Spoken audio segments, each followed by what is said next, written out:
Muy buenas tardes, bienvenidos a la Asociación Espírita Senderos de la Esperanza, bienvenidos a esta aula virtual, a una nueva conferencia. Hoy tenemos a Mira Aguilera con su charla Jesús y la renuncia consciente. El día de hoy tenemos a Emily Moreno González del Grupo Infanto Juvenil de Senderos de la Esperanza, quien nos va a compartir un bonito mensaje. Adelante, Emily. Gracias, Lili. El orgullo y la impresión serán siempre una barrera entre el hombre y Dios. Son un velo corrido ante los celestes destellos y Dios no puede servirse de los ciegos para darle a comprender la luz. De Allan Kardec. Muchas gracias, Emily. Bueno, nuestra expositora de hoy, Amira Aguilera Char, es psicóloga, es espírita y bueno, pues la conferencia de hoy se llama Jesús y la renuncia consciente. Antes vamos a hacer una pequeña oración, unimos nuestra mente de corazón, damos gracias al mundo espiritual por la oportunidad de conocer esta bella y hermosa doctrina, por estos temas maravillosos. Gracias, Dios. En el día de hoy pedimos a los guías espirituales de esta tarea, iluminen a Mira, bendigan su conferencia y que ella tenga la claridad para exponernos estos temas y que queden en nuestra alma inmortal grabados por siempre. Muchas gracias, Amira. Bienvenida. Gracias, Lili y Emily, por leernos ese mensajito tan lindo. Bueno, buenas tardes para todos. Voy a compartirles la presentación de hoy. Ahí la ven, ¿cierto? Bueno, entonces, para hablar de este tema tan importante que es la renuncia consciente y cómo Jesús nos invita a realizarla, queremos adentrarnos a todos esos pasajes en los que Jesús, mediante su ejemplo, nos empieza a enseñar mediante lo práctico, lo sencillo y también de manera, se puede decir, poética, de manera muy, usando símbolos, usando parábolas, nos invita a la comprensión profunda de lo que implica su mensaje y esa buena nueva que es el Evangelio, sobre todo que es ese Evangelio vivo, que no está enfocado simplemente en una forma religiosa, sino en un sentir profundo que renueva a los seres humanos.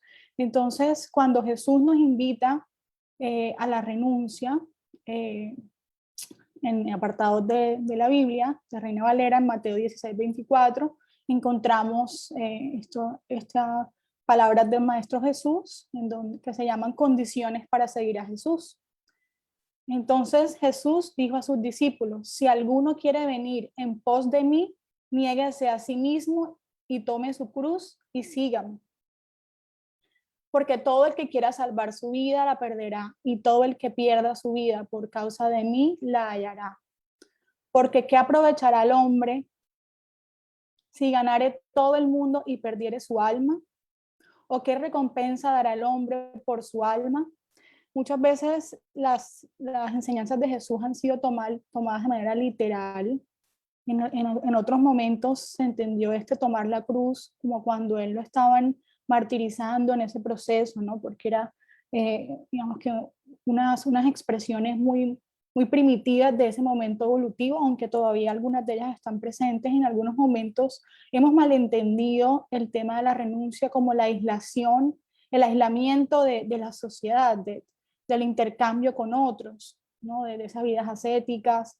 Y Allan Kardec nos muestra en los espíritus que no es así, que nosotros tenemos que construir con las personas.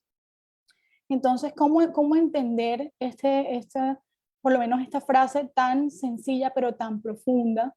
Si alguno quiere venir en pos de mí, debe negarse a sí mismo y tomar su cruz para seguirme. Entonces, cuando hablamos de negarnos a nosotros mismos, no se trata de no amarnos o de golpearnos, martirizarnos, flagelarnos, ya sea de manera física, como por mi culpa, por mi gran culpa, que son en el inconsciente colectivo han quedado muchas estas marcas religiosas digamos que casi que a todo momento cuando nosotros estamos ante una situación de dificultad, cuando nos equivocamos, casi siempre se toma este proceso compulsivo de la culpa que nos hace quedarnos apegados a procesos negativos y estancados. Pero cuando queremos tomar esa cruz, que vamos a ver más adelante el ejemplo de María Magdalena, es importante que nosotros podamos conectarnos con quiénes somos nosotros para poder también así conectarnos con las demás personas desde el amor, para renunciar un poco a nuestros intereses personales. Entonces, muchas veces queremos salvar los bienes materiales en detrimento de los espirituales, como dando todo el énfasis de la vida a temas que son superficiales y que la vida también se los llevará a la vida material. Entonces, es la verdadera mortificación, según la caridad cristiana, el privarse y trabajar para los otros. Lo vemos en la pregunta 721 del Libro de los Espíritus.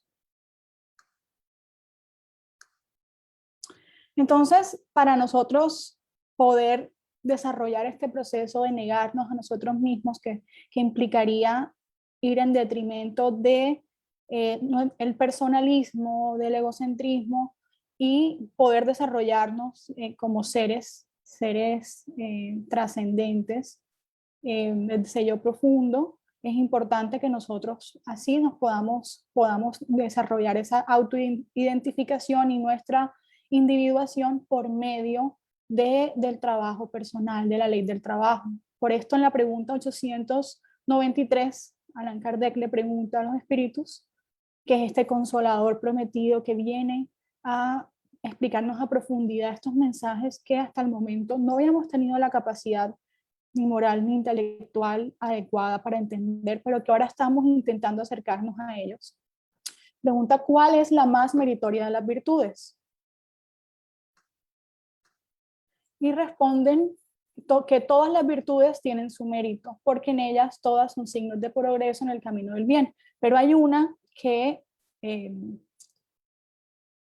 es más meritoria, que es la resistencia voluntaria a las incitaciones de nuestras malas tendencias o malas inclinaciones. Entonces, lo sublime de la virtud consiste en el sacrificio del interés personal por el interés del prójimo, por el bien del prójimo, sin segundas intenciones. Entonces, esa virtud más meritoria es la desinteresada caridad. Muchas veces vemos, sobre todo hoy en los medios de comunicación, como que las personas hacen mucho alarde de las cosas que hacen, ¿no? Como se graban y como que reciben los aplausos y un poco cuando se ayuda al otro para que las demás personas vean que lo estoy ayudando, también la otra persona se siente un poco por debajeada y ahí pues ya los méritos se pierden un poco, nos lo dice también el Evangelio, el Libro de los Espíritus. Para entender entonces la definición de la renuncia en el libro Sexualidad y Salud Espiritual de Alirio de Cerqueira, nos explica que la renuncia, como lo venía diciendo al principio, no es la martirización o la agresión del cuerpo. Esa es una manera fácil de hacerla, también la podemos encontrar con los ayunos, ¿no? Entonces yo ayuno en comida, que se respetan las prácticas religiosas, pero casi siempre son prácticas externas que nos llevan a la transformación moral, a la reforma íntima. Entonces, ¿de qué tanto me puede servir a mí para mi plenitud dejar de comer X o Y cosa si yo no hago un ayuno de mis emociones negativas, de mis odios, si no me reconcilio con mis adversarios, si no aprendo a tolerar? Entonces, ahí es donde muchas veces nos encontramos con una doble moral en la cual nos es más fácil trabajar en el cuerpo físico, en lo externo, en la máscara, ¿sí? Y no en la profundidad de nosotros. Porque vernos a profundidad implica conocernos y traspasar las barreras del ego, de nuestro orgullo, que se hiere de manera muy fácilmente, que tiene muchas susceptibilidades y que le cuesta mirarse. Entonces, para amarse también hay que tener humildad, para poder entender que somos aprendices de la vida y que estamos también aprendiendo mediante el error. Entonces, esa renuncia implica psicológicamente colocarse decisivo y que también ese aspecto sexual es un reto, las energías sexuales y su, digamos que equilibrarlas implica también una renuncia. Bueno, todos los aspectos psicológicos, incluyendo este tema, pues tienen que ver con la armonía que el ser humano tiene que desarrollar para no irnos por los excesos de los placeres, ya sea a nivel de alimentación, ya sea a nivel de las energías sexuales, tantos temas, ¿no? Que los cuales se vuelven hábitos, que se vuelven vicios muy fijados y que renunciar a ellos no nos es fácil porque a veces también nos justificamos y no nos hemos dado cuenta de que algunos patrones de conducta que tenemos no son los adecuados para nuestra transformación. Entonces, la renuncia es el refuerzo del término enunciar, que es aclarar una idea. La renuncia es una actitud proactiva, que es corajosa, que implica coraje y que tiene como finalidad la edificación permanente de esos valores esenciales del corazón. Y así es mediante la obediencia y la resignación que nosotros, que también han sido un poco mal entendidas, ¿no? Y que también ha generado muchas veces que las personas dejen de creer en lo divino, en creer en Dios, en lo espiritual, porque los textos no se han podido explicar con la profundidad que los explica, por ejemplo, la doctrina espírita. Entonces, como Jesús nos invita a esa renuncia consciente para poder desarrollar este proceso de individuación que todos queremos hacer, que es poder autoidentificarnos y poder sentirnos en armonía, sentirnos plenos, es importante así que nosotros salgamos de esos apegos a nuestra personalidad, que es transitoria porque tenemos diferentes personalidades en cada existencia, pero ese espíritu que es inmortal, es ese consolidado de quiénes somos nosotros en la profundidad y que a veces nos quedamos más en la forma del deber material, porque la sociedad a nivel psicosocial, a nivel colectivo, nos exige ciertas posturas que son como las cómodas o las adecuadas en el momento histórico particular. Y muchas veces vamos en detrimento de esa individuación por encajar a esa una sociedad que también está en unos momentos de exceso. En este momento nuestra sociedad, dice Juana de Ángeles, es una sociedad eminentemente erotizada, del erotismo exacerbado, llegando al punto en que esa gran saturación llega al hastío, excesos de placeres, de huida de sí mismos, de fuga psicológica en la cual queremos todo el tiempo estar moviéndonos, viajando, no enfrentando los retos de la vida, y en esa huida de sí mismos pues entramos en procesos complejos de depresión, de ansiedad, en los cuales pues se hace difícil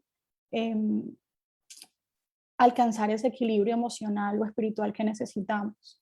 Entonces, para poder desapegarnos de ese ego que es el que más nos está flagelando, ¿no? Huimos de diferentes maneras para hacer este proceso, porque usualmente lo hacemos de una manera violenta con nosotros mismos, ya sea huyendo de nuestros pensamientos o siendo martirizándonos a nosotros mismos.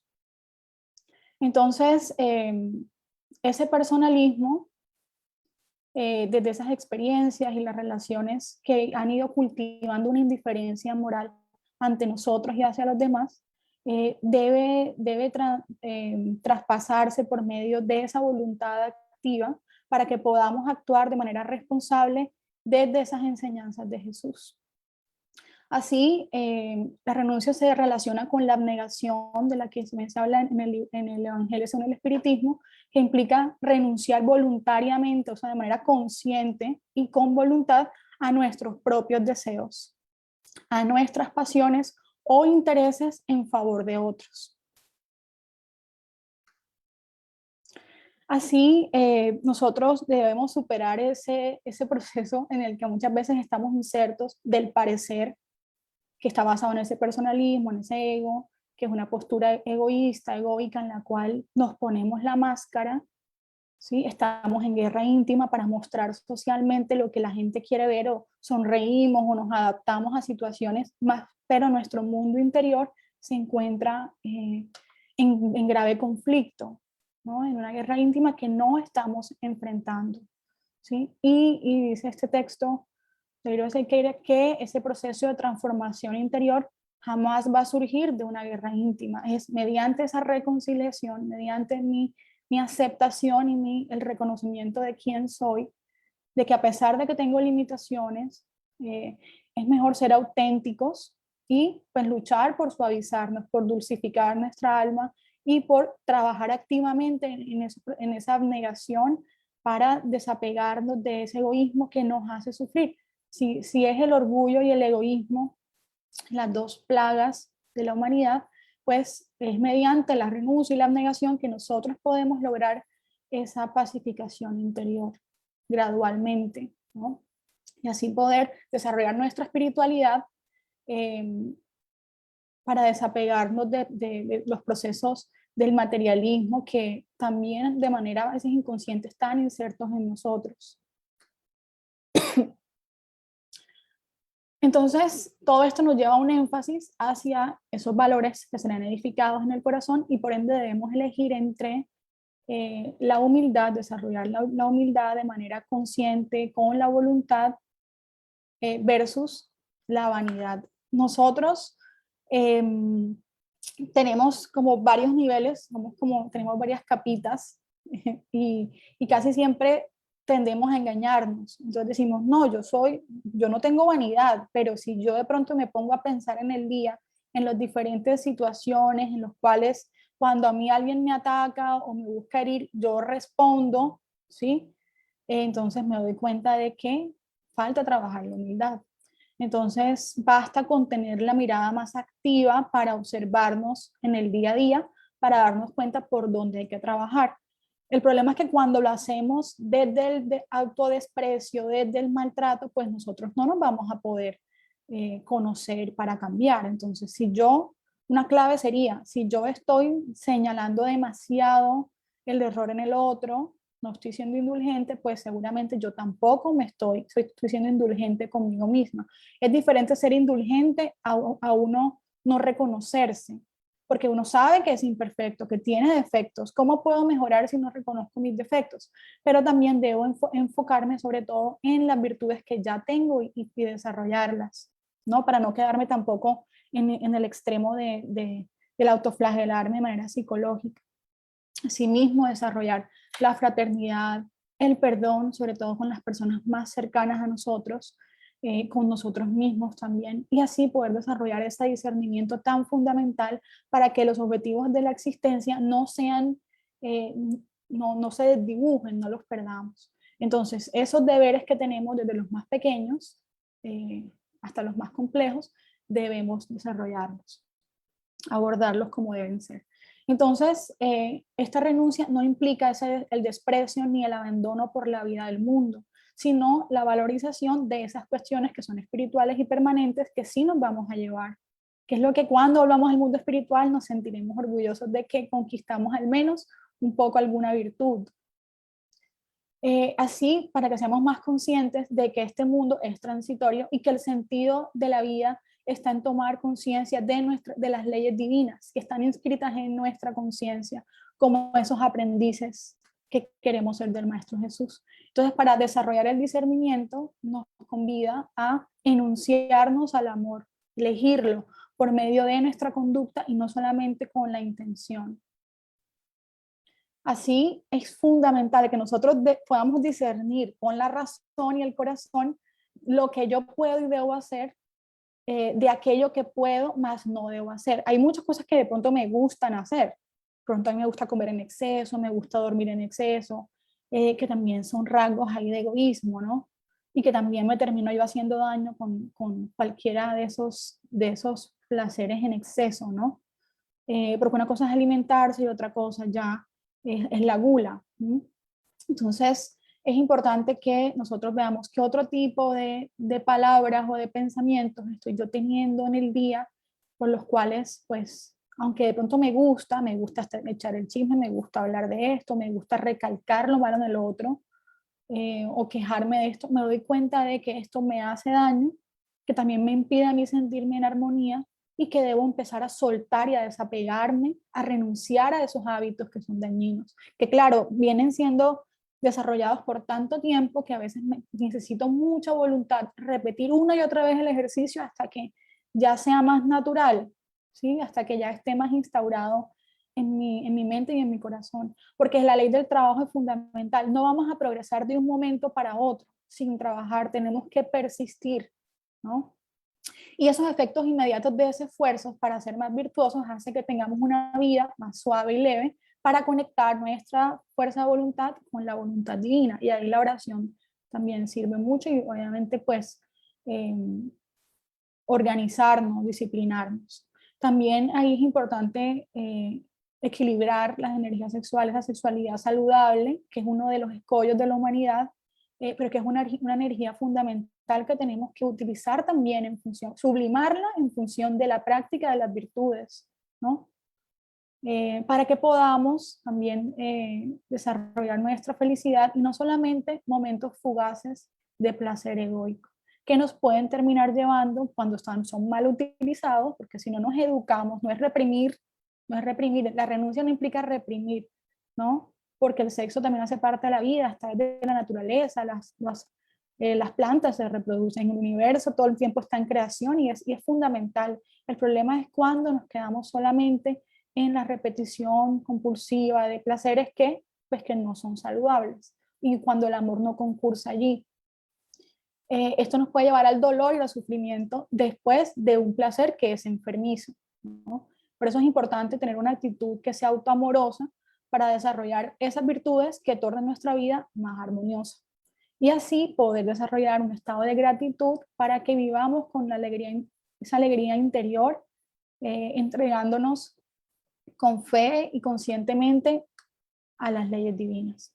Entonces, este texto que es tan bonito del Evangelio, que se llama Obediencia y Resignación, yo creo que a todos nos cae de manera muy profunda porque a veces nuestro espíritu está bastante rebelde, ¿no? No quiere aceptar las pruebas duras de la vida, ¿no? Nos rebeldizamos muchas veces, somos temerarios, pero la doctrina de Jesús enseña en todos sus conceptos la obediencia y la resignación, que son dos virtudes compañeras de la dulzura y muy activas, aunque los hombres las han confundido equivocadamente con la negación del sentimiento y de la voluntad. Miren qué linda esa frase.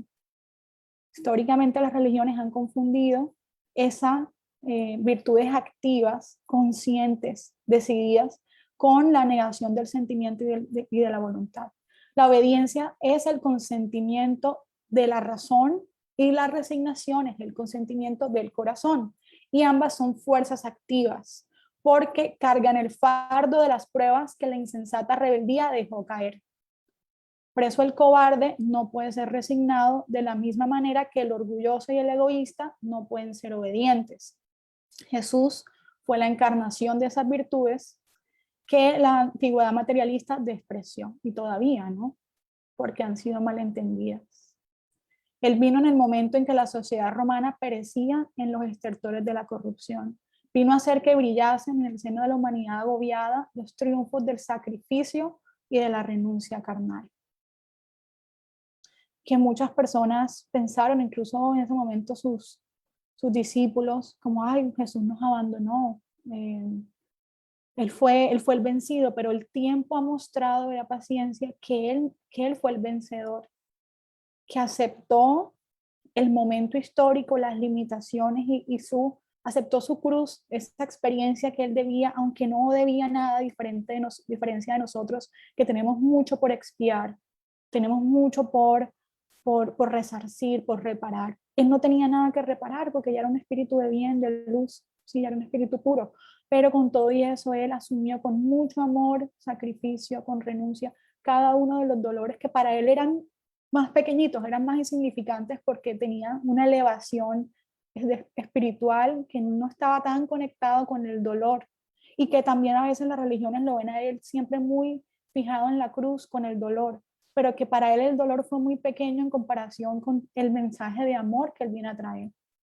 Y ahí es donde tenemos que entender por qué es que es importante que seamos obedientes y resignados ante algunas cosas que necesitamos vivir porque son resultado de la ley de causa y efecto.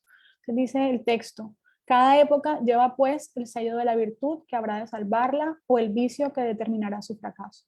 La virtud de vuestra generación consiste en la actividad intelectual. Su vicio radica en la indiferencia moral. ¿Cuántos no estamos obnubilados por cosas secundarias, ¿no?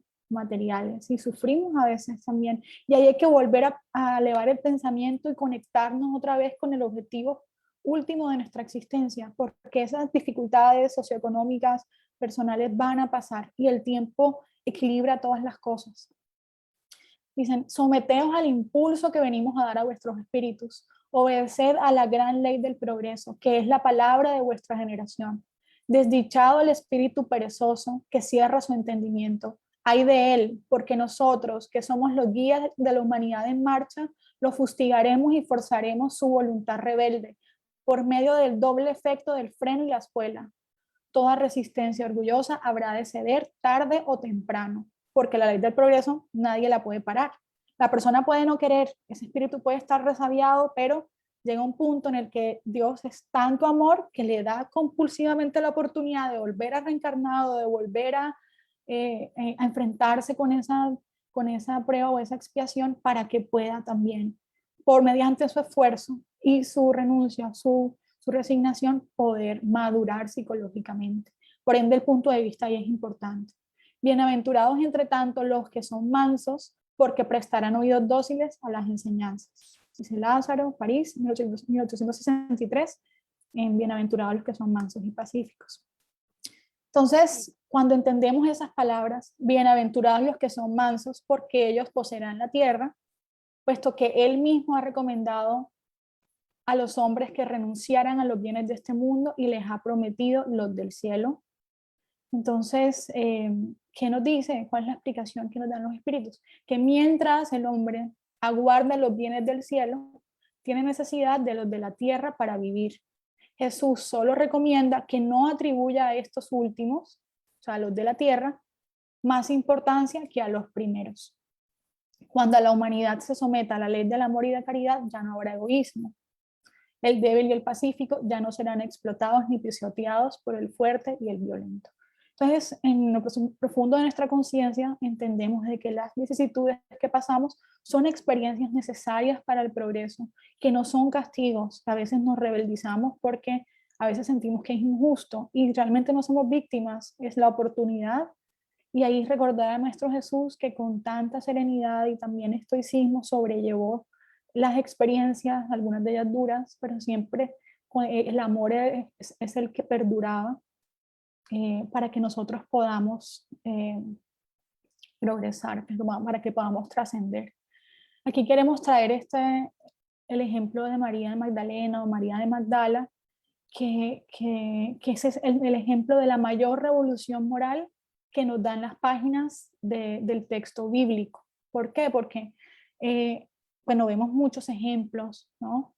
Pero en el caso de María de Magdala, ella había sucumbido, había caído a lo profundo de ese pozo de los placeres por una vida difícil que tuvo, a diferencia de pronto de Esteban, que era puro, y de Saulo, que era casto, aunque también tenía sus defectos, ¿no? Era muy fuerte. Pero ella pues era mucho más complejo para una persona como ella, que había, y más en una época donde el machismo era más exacerbado, enfrentarse a tantas cosas como ella lo realizó. Por ende, estudiar su vida es un ejemplo para cada uno de nosotros, porque ese arquetipo de la mujer, del ánima también y de su propia historia se conecta con la historia personal de cada uno de nosotros. Entonces ella, cuando tenía 10 o 11 años, escuchó por primera vez a los profetas hablar de Jesús y eso a ella le tocó mucho el corazón. Ese Mesías que vendría era apenas una niña muy bella, de cabellos color miel, de ojos azules como el cielo, dice este libro, Sexo y Conciencia, de Valdo Franco. Y ella pues tenía una vida tranquila con sus padres, pero a los 12 años desencarnan sus padres y ella fue vendida como esclava en Jerusalén, porque ella era de Magdala, pero fue vendida en Jerusalén. A los 15 años ella ya deambulaba por Jerusalén, siendo órfana, soportando muchas humillaciones, y encuentra a un hombre, siendo a esa edad, cuando ya ella tenía ya rasgos más de mujer, una joven muy bonita, muy linda. Un hombre la envuelve, ¿no?, en amor y en palabras, y ella cree encontrar ese amor, y cuando dice que cuando ella despierta se encuentra en un burdel, y ella queda ahí ya como encerrada en este lugar, empezando a vivir una cantidad de situaciones complejas. Una veces, y yo creo que muchas veces escuchamos como cosas generales de la historia de María Magdalena, y hay unas creencias como que, o queda más fijado el tema como de no, fue prostituta, y desde ese momento hasta el momento de ahora eh, está muy fijado ese tema, ¿no? Y también habla de a veces nuestros prejuicios a la hora de no abordar la complejidad de la vida de las personas, y que eso también termina afectando nuestro propio proceso, porque todos tenemos nuestras dificultades. Entonces es importante que nosotros veamos con indulgencia la vida de cada una de las personas y entendamos el contexto, porque es que ella termina también en esta situación, no justificando para una edad muy temprana. A los 15 años todavía ya era menor de edad, su cerebro está también en maduración, o sea, también vivió una experiencia en la cual ella no era todavía adulta del todo, ni tenía la madurez para, y además miremos el momento histórico, si todavía lo viven muchas niñas y mujeres hoy en pleno siglo XXI, imaginemos en ese momento cómo ella termina siendo esclavizada también a nivel sexual. Y ella, bueno, luego de todo ese de trabajo con personas conocidas y todo esto, porque a Magdala venían muchos visitantes de diferentes partes, con muchas riquezas, y ella era una persona muy bella, pues ella empieza a vivir esta vida, ¿no? Y termina teniendo ya como un palacio, como una mansión en donde recibe a tantos hombres y personas importantes. Entonces hacían unas bacanales, unas orgías colectivas, ¿no? Y pues se decía que ella, pues que Jesús, que ella tenía unos 7 demonios, y dice el texto que ella padecía un trastorno afectivo bipolar, que ella a veces quedaba en unos estados como de desconexión total, pasaba de la euforia a quedar totalmente como enajenada, ¿no? Entonces luego algunos textos dicen que ella fue un hombre de la calle, y otros que fue una esclava de ella, porque ella tenía varios esclavos en esa mansión, que les dicen, María, vino el Mesías, está aquí cerca, ¿no? Está en Cafarnaúm, y ella, así estando muy mal, va en su búsqueda, y llega a la casa de Simón, que era un fariseo. Cuando ella se encuentra con Jesús, Jesús la reconoce. En la casa de Simón, ella con sus lágrimas enjuaga los pies del maestro, y con sus cabellos limpia sus pies, ¿no? Y pues en ese momento a las personas les pareció terrible, sobre todo a Simón, decía cómo Jesús se deja aproximar de una mujer que es pecadora, ¿no? Y Jesús comprende esto y les interpela y trae un mensaje muy bonito. Entonces ella, cuando conoce a Jesús, se transforma. Vamos a ver un poquito de ese apartado, de esa conversación que me parece súper bonita, pero ella después de eso empieza a auxiliar a los leprosos, eh, y, perdón, ella cuando Jesús la llama, pues se renueva, ella entrega su mansión a las personas de escasos recursos y sigue a Jesús, ¿no? Y ella pues vive, tampoco los discípulos estaban como que la querían mucho porque la veían como la pecadora, ¿no? Pero Jesús nunca la vio así. Y ella se transforma profundamente cuando conoce al Maestro Jesús, y como él decía, como has amado mucho, pues ten fe, y el que mucho ha amado, mucho se le perdona, y ella pues sale de este proceso, de ese trastorno psicológico y obsesivo también, y empieza a renovarse y también a expiar esa experiencia que tuvo. Entonces, cuando el ejemplo más grande del por qué también Jesús, ella es la primera persona que ve a Jesús cuando se presenta y que no le creen, ¿no?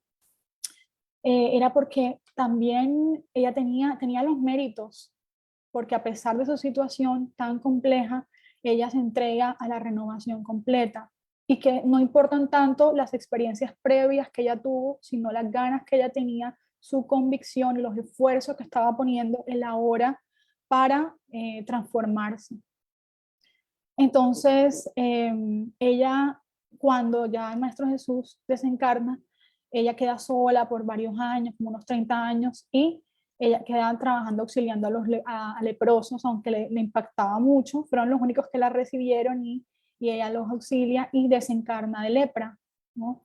Ella va en la búsqueda de María, cuando estaba ya a punto, estaba muy enferma, y desencarna ahí con María, y el maestro desencarna de lepra, y se encuentra con el Maestro Jesús que la recibe para también,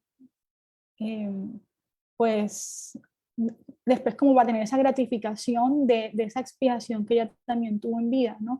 Y luego hay informaciones de que ella reencarna como Santa Teresa de Ávila, que fue la primera doctora, imagínense, en el siglo XVI, de la Iglesia Católica, que desarrolló reformas y que tuvo un rol muy importante. Entonces, este ejemplo de transformación y renovación debe ser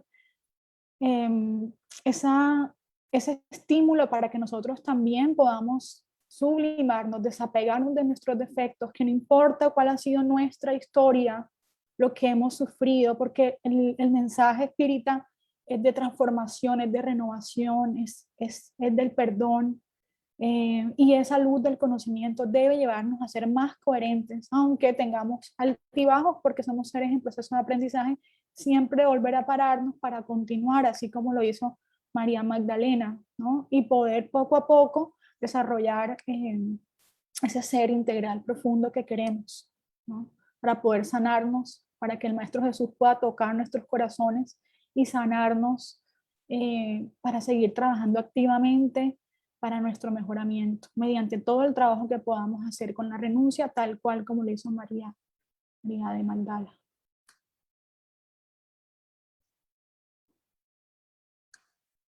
Entonces vamos a leer un poquito de esta conversación que ellos tuvieron, que cuando está ella ahí en la casa, con la casa de Simón, ella le dice al maestro: oh Señor, tú me conoces y sabes de mi desgracia.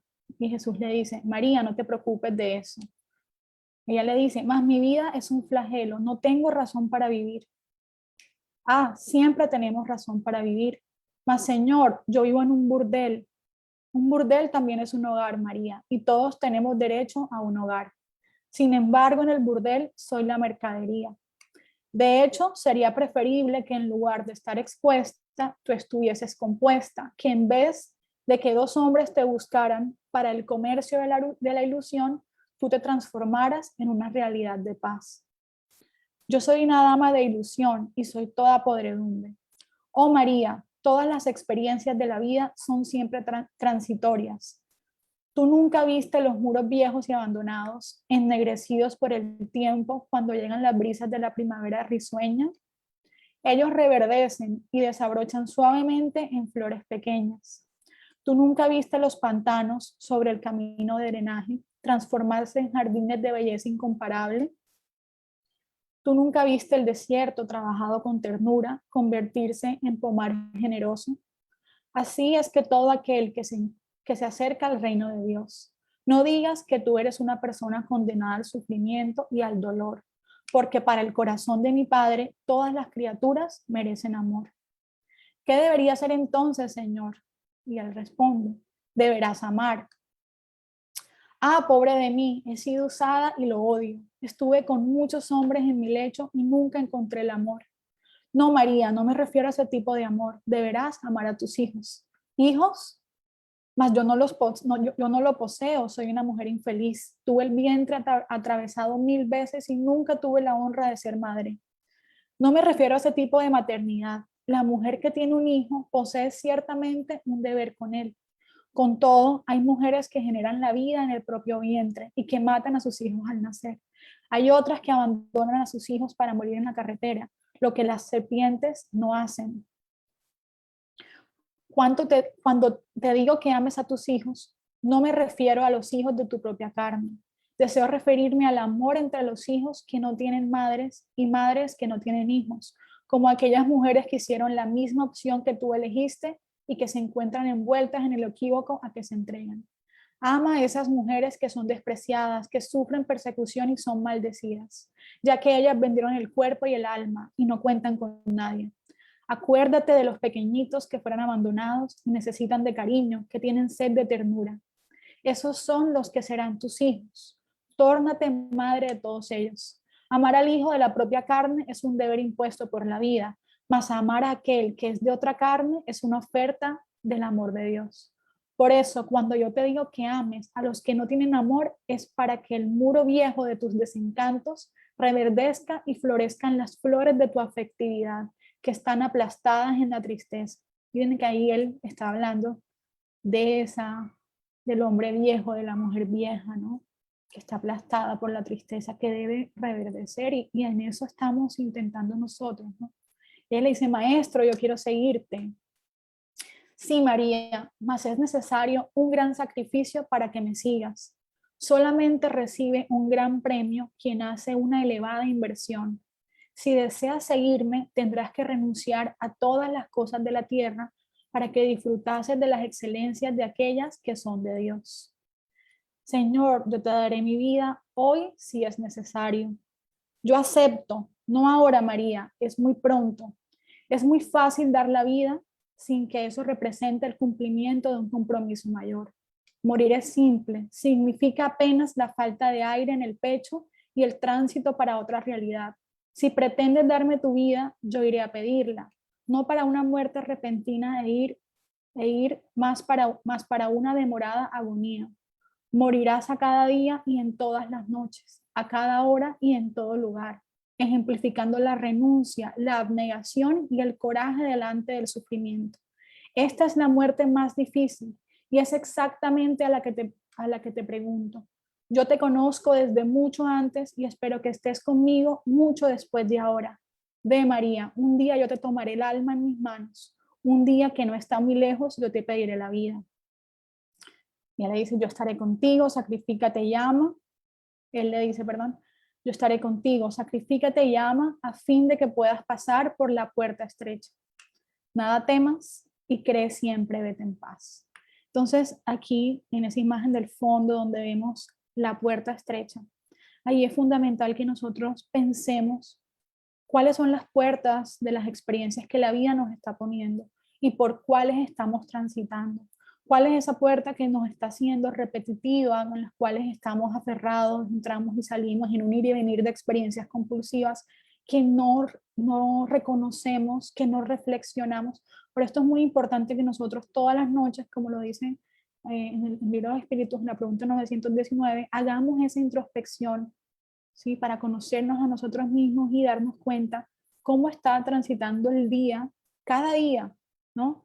Y dejar un poco el perfeccionismo al lado, pero tener ese amor, ese diálogo interno amoroso para entender cómo esa mujer vieja de pensamientos arcaicos, ¿sí? Que está envuelta por los apegos al orgullo y al egoísmo, a ese orgullo que no me permite mejorarme, ¿sí?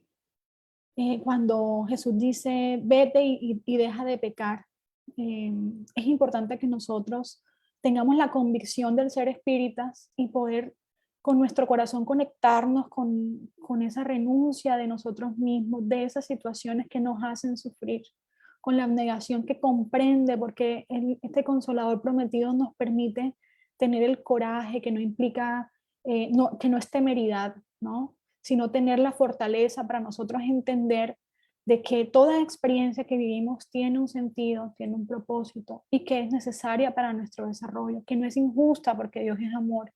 Y esa ley de justicia, amor y caridad que resume todas las demás del amar al prójimo como a sí mismo y el de amarse, el de poder amar a los otros y sobre todo a los enemigos, es importante que lo podamos practicar, ¿no? Es mucho más, la intelectualidad muchas veces nos puede también desviar cuando no es bien sentida, cuando no está conectada con el corazón, con el desarrollo moral, como lo dice el Evangelio, según el Espiritismo. Por eso es importante que nosotros podamos tener también esa humildad a nivel moral para poder seguir aprendiendo lo intelectual también, porque ya viene el momento el Consolador a partir de 1857 con el libro de los Espíritus, que de manera muy audaz, en un momento en el que no habían tantas explicaciones, incluso con adelantos que a nivel psicológico se adelantaban a su momento, empieza de manera reveladora a permitirnos comprender en un nivel de interpretación más profundo, desde la psicología profunda, lo que implican las enseñanzas del Maestro Jesús. Entonces, cuando entendemos con la fe razonada esta enseñanza, la historia tiene muchos niveles de comprensión de lo que implicaban. Incluso si ustedes se ponen a pensar, hoy en día, pues para poder ser como María, María Magdalena, tendríamos que tener mucho coraje, mucho amor para poder lograr esto. Y a veces ante cosas pequeñas nos derrumbamos, que no está mal caerse, pero a veces nos ponemos rebeldes ante las situaciones complicadas que exigen tener perseverancia, ¿no? Nos desesperamos. Entonces, el coraje implica serenidad, como lo tenían esos primeros cristianos. El ejemplo también de Esteban, de Pablo, cuando también Jesús toca su corazón y se transforma, ¿no? Porque todos tenemos esa semilla y Jesús también podía entrever el corazón de María, así mismo el de todos nosotros, porque él decía que conoce a todas sus ovejas y a veces uno tiene como su baja autoestima y cree que uno no tiene ningún rol en la sociedad, pero cada uno de nosotros, yo, ustedes, tenemos una misión en la tierra, desde los deberes más cercanos con la familia y todos los demás deberes para aportar a la transformación de la humanidad, para esta regeneración que el planeta está emprendiendo, para que este proceso de transición planetaria se dé de la mejor manera ante tantos cambios, ¿no? Importante tener el coraje y la serenidad para no exasperarnos tanto, para no desesperarnos y tener esa obediencia y resignación para que podamos pasar por esa puerta estrecha, para no temer tanto, sino comprender de que todo esto es transitorio y que debemos sobrellevar con esa renuncia a nivel psicológica, a nivel moral y también a nivel material estas experiencias. Entonces, en la conclusión séptima del libro de los Espíritus, encontramos que para las personas que comprenden el espiritismo filosófico, que es la base de la doctrina espírita, y ven en ella algo más que los fenómenos, estos son los efectos. Primero, y el más general, consiste en desarrollar el sentimiento religioso que históricamente ha estado un poco desdibujado por la incomprensión de las enseñanzas, ¿no? Porque, como lo dice el texto Obediencia y Resignación, estamos mucho más fijados en el desarrollo intelectual, que siempre avanza, pero el desarrollo moral todavía es ese gran escollo de la humanidad que sigue sumergida en esos placeres del materialismo, en placeres y solamente en mi interés personal, en el parecer y no en el ser, ¿no? Y en esa desconexión con la divinidad, con Dios, como en esa todavía lucha del dualismo de cuerpo y alma, ¿no? Ese paradigma newtonano, cartesiano, que todavía hace parte de las ciencias, ha afectado mucho el equilibrio y ha generado también bloqueos a nivel emocional, a nivel psicológico en el desarrollo científico, porque se bloquea todo lo que tenga que ver con espiritualidad, es visto como una cosa esotérica, mística, que no, simplemente se descarta. Pero Allan Kardec nunca descartó un fenómeno. Cuando vio las mesas danzantes, él lo que hizo fue que estudió el fenómeno para entender qué pasaba antes de descartarlo. Asimismo, nosotros debemos seguir en esa búsqueda. Si todavía no tengo claro mi sentimiento religioso, que tiene que ver con ese religar, esa conexión con Dios, es importante que yo me conecte. Y ahí en la doctrina espírita tiene todas las respuestas, el esclarecimiento y el consuelo para entender de que Dios es perfecto, es amor, y que cada uno de los procesos de la humanidad tienen un propósito, y que la armonía hace parte de ese universo, y que todos somos esos hijos amados y protegidos que debemos continuar siendo más resilientes cuando entendemos que somos seres trascendentes. Cuando yo entiendo que mi espíritu es inmortal, ese sentimiento religioso se profundiza mucho más porque me da la fortaleza que necesito, la resistencia moral que necesito. Y por ende, ese es el segundo efecto, ¿no?, de la comprensión filosófica de la doctrina, que es tan general como el primero. Que entonces, como yo comprendo, ¿sí?, esas implicaciones, yo puedo tener la resignación ante las vicisitudes de la vida.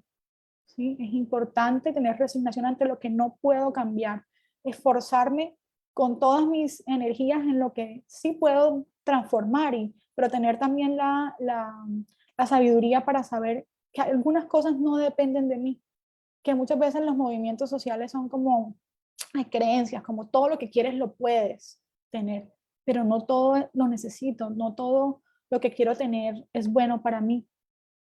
Entonces, ¿cuántas veces solamente por sentir de que competimos con otros o con nosotros mismos, con nuestro orgullo, perdemos el tiempo ante situaciones materiales que no son las trascendentes?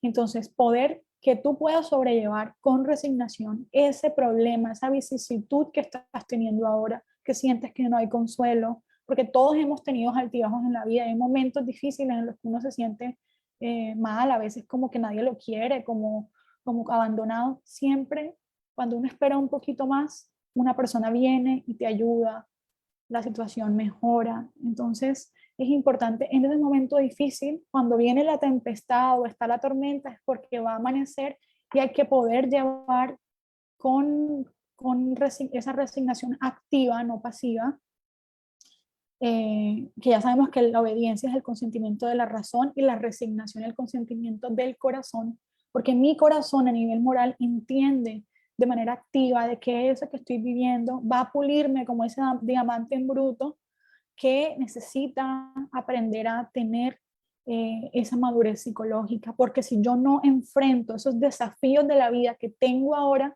mi familia, mi ciudad, lo que me está pasando ahora, pues no voy a poder madurar, aunque me sea difícil. Y si me está tomando mucho esfuerzo, pues debo continuar porque ahí es donde ahí está el trabajo. Si me da miedo.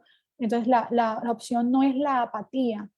Voy a ser apática con los problemas, voy a huir del problema, ¿sí? Me voy a alejar de esta situación, pero queda pasiva el problema. No es que lo estoy solucionando. Entonces es también la postura. Obviamente, tampoco es que yo me voy a quedar de pronto en una relación tóxica en la que me pueden matar, porque no, tampoco a ese extremo, ¿no? Pero hay situaciones en las que, por ejemplo, yo a mi familia no la puedo cambiar, pero lo que sí puedo es resignarme y cambiarme a mí misma para poder sobrellevar desde otro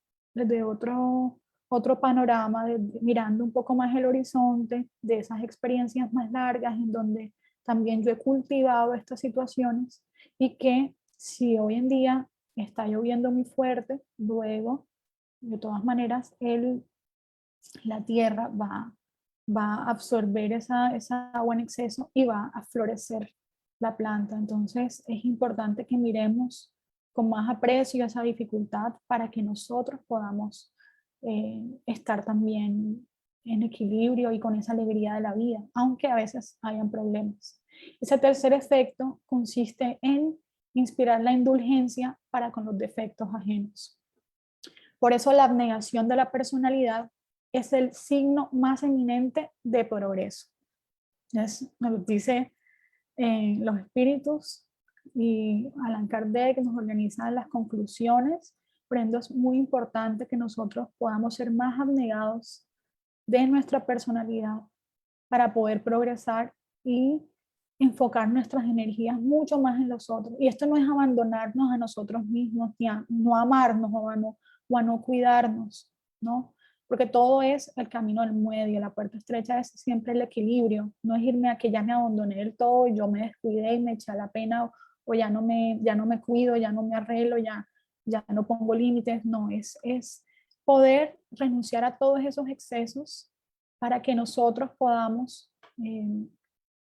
sentir que todas nuestras energías van en función de ese propósito a largo plazo, que es poder sublimarnos por el amor, que es poder conectarnos con esa enseñanza del Maestro Jesús y poder ser esos trabajadores de la última hora para que podamos construir ese mundo en paz y en equilibrio que todos queremos vivir. Como todavía no es el momento adecuado para que haya paz en el mundo, vemos tanto sufrimiento, es fundamental que nosotros trabajemos por instaurar ese reino de Dios dentro de nosotros mismos, para que nos enfoquemos más en nuestra individuación, en nuestro equilibrio, a pesar de que soy imperfecta o imperfecto, yo pueda amarme así y seguir trabajando con amor, poco a poco, de manera persistente, sin desesperarnos, para que nos cambiemos interiormente, a pesar que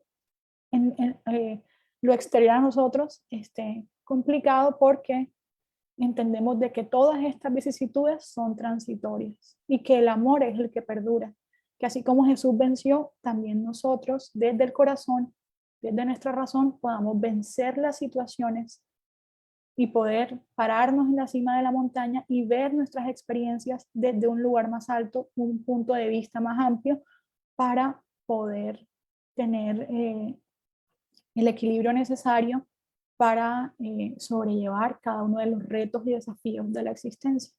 Ya nos reencontraremos en el mundo espiritual, ojalá también para trabajar y ojalá nosotros siendo mejores y ese es como un poco mejores, y eso es lo que, la meta que todos tenemos. Muchas gracias por su atención.